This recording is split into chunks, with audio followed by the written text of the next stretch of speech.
Yo, welcome back to another video. Today we are in the open greatly and let's try to get some wins. So we're going to be using the Jumpluff here paired with the Dunsparce and Clocksire. We are going to get met with a Dugong, so they are going to get met with our own Dunsparce. We're going to be able to fire off this Rock Slide before they get to their move, so that's a positive. They go for the Icy Wind and we get debuffed, and then we're going to make sure we throw on CAP timing. This is going to get some good damage, potentially a shield. Nope, they are going to let it go. So whatever move they use here, we can tank it, and then we're going to be able to farm down. Anticipating the Superior to come back in, we farm a little bit, and then we switch out into the Jumpluff. They reveal Morpeko in the back. Morpeko in the back is going to be interesting as we're going to be dealing super effective fast moves. They do decide to go for the Whirl Wheel, and they do get the boost. So now we're going to have to try to wiggle out of this situation. Psychic Fang does get used. We are able to survive, so we are going to be able to fire off another move. This Energy Ball does get the shield. We are going to have to go into our Clocksire to potentially tank some moves. They go for the Psychic Fang, and now it's just a matter of energy management. We're going to make sure we throw our energy on good timing. They go for the Aurora Wheel, and we do shield that one. They switch out into the Superior, so Superior fairly healthy, healthier than I anticipated. Okay, they're going to be able to CAP tie us right there. Frenzy Plant does get used. We're going to fire back a Stone Edge, gets them into the low red, and now we got to catch a move. Okay, we do catch something, and our opponent does elect to go for the Frenzy Plant, so now we're going to be able to farm. Nope, not farm down. They're going to switch out. We're going to farm just a little bit and then fire off our own Stone Edge, take out the Morpeko, and then we're going to be able to farm down the Superior. So GG's to our opponent, able to win that game with good energy management and catching that move for the win. Otherwise, that Superior would have been kind of problematic. All right, we got the Jumpluff versus the Mandibuzz. Kind of an iffy matchup. We have kind of three counters to it, so we're going to switch out into the Dunsparce, see what they have in the back. Our opponent does throw the energy here on timing, and Dark Pulse does get used to get us pretty low. Clocksire does get revealed, so they have your classic Clocksire Mandibuzz Flying Ground Core. We are going to throw the Drill Run here. This Drill Run does get it into the red, and they're going to be able to snipe our energy here. So we're going to reveal, or they're going to reveal what moveset they're running. Sludge Bomb does get used, so this is worse for our Jumpluff here. Oh, okay. Aerial Ace doesn't take it out from that range, and now we're gonna have to tank a Sludge Bomb. So, that was a little bit unfortunate. At least we have a lot of energy on the Jumpluff. They still have the Mandibuzz. Mandibuzz decides to come back in. Interesting. So this is gonna be kind of a gut call on what they have in the back. We think the Clocksire should be okay. We're gonna catch something. Two-Show Clocksire gets met with the Feraligatr. That is awful. So unfortunately they were double weak to the electric types. Unfortunately the Clocksire kind of had the bad matchup at the end right there. Maybe if we had switched in Clocksire, trying to think here, they just would have went into their Feraligatr, but then we would have got the Feraligatr out of the way. So that was a tough call. Unfortunately, we're gonna get outpaced here, and then this Mandibuzz is gonna be able to fire off another Aerial Ace. So GG's to our opponents. Tough team to deal with right there, especially with the Feraligatr versus our Clocksire.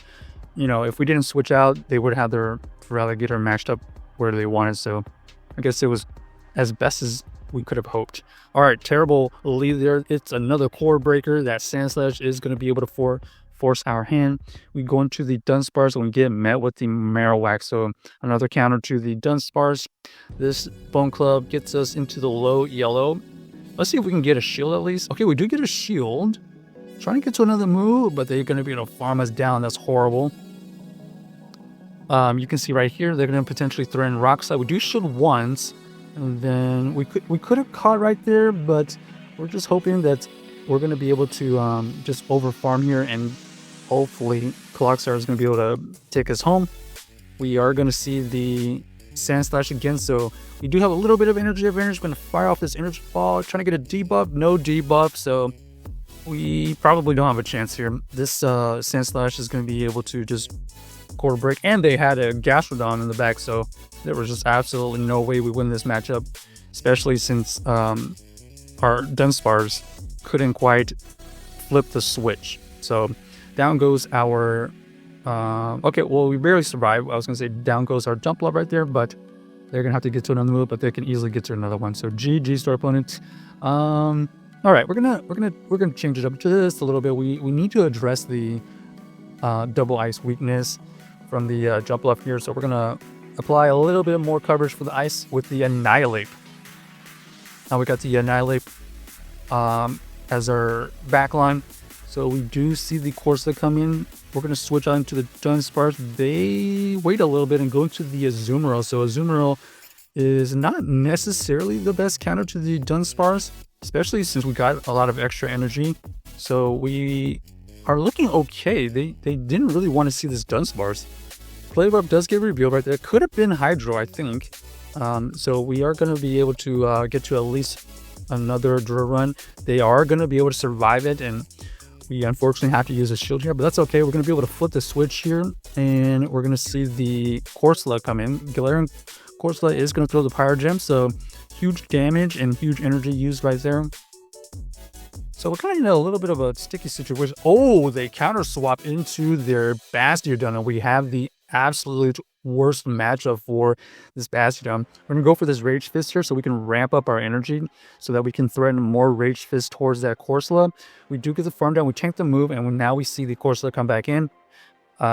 This Corsola is pretty tanky. They are going to be able to survive that Rage Fist. Trying to get to another one, but they are going to be able to farm us down, unfortunately. Let's see what moveset they're running here. Nice Shade and Power Gem are traditional movesets. They go for the Nice Shade. We tank the first one. Now we're going to be able to apply the pressure. Aerial Ace does grab a shield. Just like that, we're going to be able to get to another Aerial Ace. They decided to tank the move, and unfortunately, they're so low, we're going to be able to win this game. So GG's to our opponent, able to come back from the Galarian Corsola lead. Luckily, we were able to kind of get the switch out, and then we were able to match up exactly what we wanted. All right, Jumpluff versus the Gliscor. Okay, so depending on what fast move, they are running Sand Attack fast move, so we can stay in for now. We know they potentially could have Aerial Ace, and that's pretty much the biggest factor. Aerial Ace is the biggest threat. We are going to be able to survive it, though, so that's a pretty good tanky move right there. We're going to be able to fire off another Aerial Ace to get them into low red. They go for the Aerial Ace to get us in the red. We simultaneous swap. They go for the B-Barrel. We go for the Dunsparce. Let's see what moveset they're running. They go for the Hyper Fang immediately. So Hyper Fang is going to deal some good neutral damage, but we are able to survive it. Drill Run does get used. Next Drill Run might KO. No. We're going to just let this go here. Oh, it ends up being the Surf, so they didn't even need to go for the Hyper Fang. We are able to farm down with our Annihilate, though, so that's really positive. And now we see the Primeape in the back, and this is horrible for them because we're going to be able to throw the Rage Fist, ramp up our energy. They're throwing resisted fast moves. They are going to be able to throw the Rage Fist right there. We're going to shield, and then we're going to farm down, and we are going to be able to win that game. So GG's to our opponent. Check out this team if you haven't already, and let us know if you enjoyed the video.